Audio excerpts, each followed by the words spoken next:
guys, what's up? Welcome back here to today's edition of The Fishing Teacher, and appreciate you guys coming by the channel to check out today's video.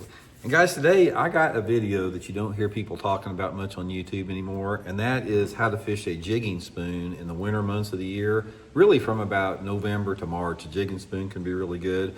They're really easy and simple to fish. And I sort of want to give you guys some tips and advice on not only how to fish them, but the situations they work in the best. So we're going to get into that in today's episode. Also, guys, real quick reminder that SolarBat has got that Black Friday sale on all my SolarBat Signature Series sunglasses. If you guys would like to get a pair of my RB2s or RB3s from SolarBat, I'll put the link in the description. Right now, you can get them at 40% off on that sale. So links in the description there. And also, guys, anyone interested in booking an on-the-water lesson with me, if you want to learn how to fish a spoon or a jerk bait or something coming up over the next couple of months, shoot me a private message on my Facebook page, Randy Blaukat Professional Angler, and I'll get you set up with the details there, so appreciate that. Okay, guys, this is the jigging spoon has been around forever. I remember one of the earliest memories I have about bass fishing, as far as hearing about the jigging spoon, was I worked with this old dude in Joplin, Missouri, when I was a freshman in college in 1981, and I'd heard about this even in the 70s before that. But anyway, he fished Bull Shoals Lake a lot, and he was telling me about catching these big limits of Kentucky's, jigging a spoon down at Bull Shoals. And I'd never done it before. He took me down there, showed me how to do it. It sort of opened up an entire new world for me. And jigging spoons were a mainstay for a lot of anglers, especially in the 80s and 90s. It was considered one of the top winter tools for fishing. And you don't hear about it much anymore. It's like with the advent of all the other high-tech lures we have, all the swim bait technology and the drop shots and, you know, the blade baits and all the new stuff like that. The old jigging spoon, you don't hear much about it. But guys, it is still an incredible bass catcher for numbers of fish. And in fact, one of the better days that I had at Table Rock Lake last year in January was on a jigging spoon last year. So they're still biting it even in 2025. Okay, let's talk a little bit about what you want, conditions, all this type of stuff where jigging spoon works. Now, first, a jigging spoon works good in any type of man-made impoundment that you don't have a thermocline in. So this is why jigging spoon is not that effective, like in the summertime. It's also not that effective, or it's not effective at all, like in the spring or post-spawn. It is a December through March bait for the main part. And the reason for this is from about December into March, or maybe December into February, bass in the wintertime, or a certain percentage of the bass, they will move deeper and get on the bottom and suspend both deeper than any other time of the year. I mean, if you have a clear water lake, like a lake that's got visibility of, 8 or 10 foot of clarity, it's not uncommon to catch bass 60 foot deep in the wintertime, especially on jigging spoons. And it's a real big bait in my part of the country here in the Ozark Lakes because we have clear water. So first of all, in order to do this, guys, you have to have a lake that's got some deep water, and you have to have a lake that's got some fairly decent water clarity. It doesn't have to be clear water. It's like you can catch fish on a jigging spoon in water visibility that's like 2 to 3 foot, which is considered a little bit off-colored. So it's not like you have to have this 8 to 10 foot of clarity to catch them in. In fact, I think personally, from my experience on a jigging spoon, I like that water clarity, but like between 4 to 6 feet is what I consider ideal visibility for a jigging spoon. Caught them on both sides of that, but that's when it usually works the best. So here's what I like to do. Here's how I go about fishing a jigging spoon. It's really simple and it's easy to do based upon the type of lake you have. First of all, let me briefly talk about lakes that have timber in it. If you have a lake that has standing or submerged timber in it, which some lakes do, I'm talking about lakes like Lake Lanier in Georgia, maybe some of Lake Hartwell, South Carolina, any of the Ozark lakes that we have here, even some places like Sam Rayburn or Toledo Bend. If you have standing timber or submergent timber, a jigging spoon is a great lure to jig over the tops of those tree tops.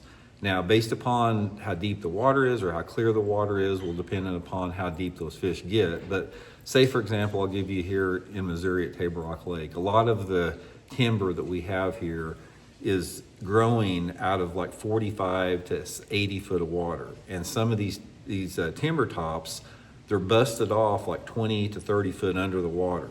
So you've got submerged timber that's about 20 to 30 foot down, and in the wintertime, those bass will suspend over it, and a jigging spoon is a perfect bait to catch them on it. So one of my favorite ways to fish a lake that has submerged or suspended timber or standing timber is I go back into some of the major creek arms, and I like to get like in the middle of the creek channel. And I try to get in the middle of that creek channel. I usually start out in about 60 foot of water, 50 or 60 feet, and I'll start working my way back in the creek channel. And I'm not looking for fish, I'm looking for timber on my 2-dimensional sonar. And I'll just go through there, guys, and I'll just pitch that spoon like 20 foot in front of the boat, and I'll spool it down, let it free fall down to where I think the top of the timber is. And when it gets down to the top of the timber there, into that zone where I think it is, this is usually how I fish it right here. I'll pitch it out there like that, I'll free spool it down, and then I'll hold my rod in my left hand above the reel like that, and I'll have my other hand like this. So I pitch it out there, I hold my rod like that, let it free spool, and once it gets down to what I think the target zone is, I'll click it over and I'll just pop it like that, let it go back down, pop it hard like that, let it go back down, pop it hard like that. And one of the things you want to do with this is when you pop your spoon up like that, don't let it fall back down super fast, because if you pop that spoon hard and just let it fall with the weight of the spoon, a lot of times the spoon will spiral and you'll catch your line on the hook there. And then you've got your line on the hook and it doesn't even work. So use a controlled drop. So pop it up hard and then let it go down, by controlling it. Pop it up hard. So you're wanting the bait to fall where the line is sort of tight, but not super tight. You just don't want a slack line basically, because you're gonna wind up hooking your spoon every single time. That's a big deal with that. And usually I'll pop it maybe 8 or 10 times like that, boom.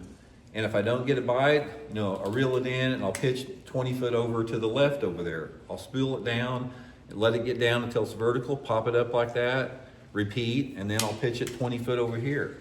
And that way you can cover a tremendous amount of deep water in a hurry, because these spoons, most of the time I'm using like a 3/4 ounce or a 1/2 ounce. And also, guys, I'll link some of my favorite jigging spoons in my Tackle Warehouse link in the description of this video. If you guys would like to pick up a few, you can use that link there.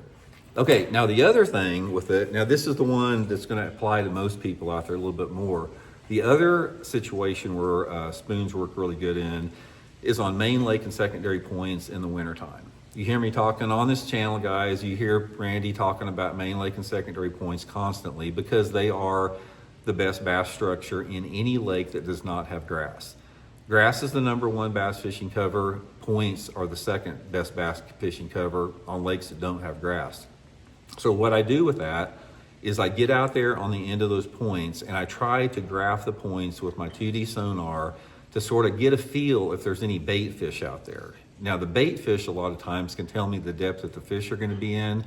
Say, for example, if I'm graphing out there in 30 or 40 foot and I notice some bait balls 15, 20, 30 foot down, I'll pitch that jigging spoon in and around that zone and just fish for those suspended fish around those shad schools.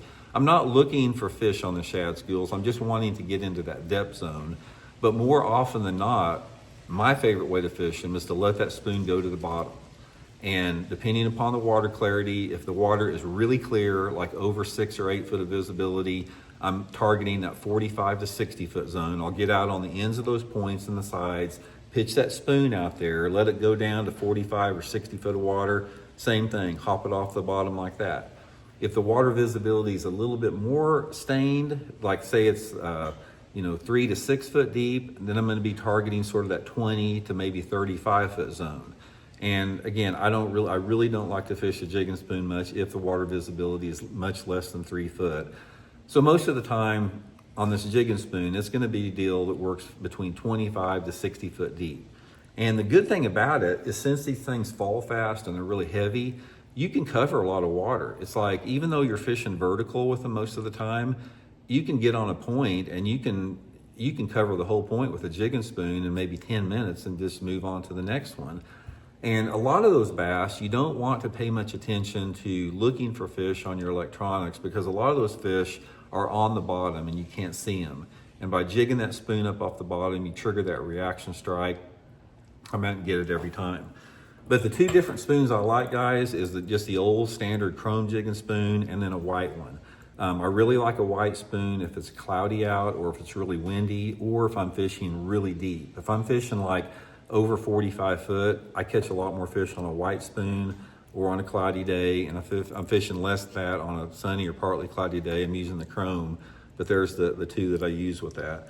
And you also, guys, you want to upgrade your hook size on a spoon. What I usually do is I like to use, depending upon the spoon, like a 3/4 ounce spoon here. I'll use like like a number 2 or 2/0, and then like on a little 1/2 ounce spoon or a 1/4 ounce spoon, maybe like a 4 or something like that, just depending upon the hook style that you use. Most of the time, I'm fishing on a 12 to 15 pound test Seaguar and Vizx 4 carbon line, and I want some type of like a 7 foot, medium to medium heavy action bait cast rod. I want a rod that has a little bit stiffer tip, because when you jerk that spoon off the bottom, if your rod is too soft, a lot of times you don't get that quick snap on the spoon that really generates that strike. So that rod that I use is that Megabass Perfect Pitch. It's a 7'2" rod. Again, coupling it up with usually 15 pound test line. So anyway, guys, easy way to catch them, man. Just get you a few spoons and try it if you haven't tried it before. I mean, if you're catching some fish like dragging a football head jig or fishing a swim bait on a point, this is the perfect way to get some more aggressive fish. And I hope it helps you guys catch some, and we'll talk later.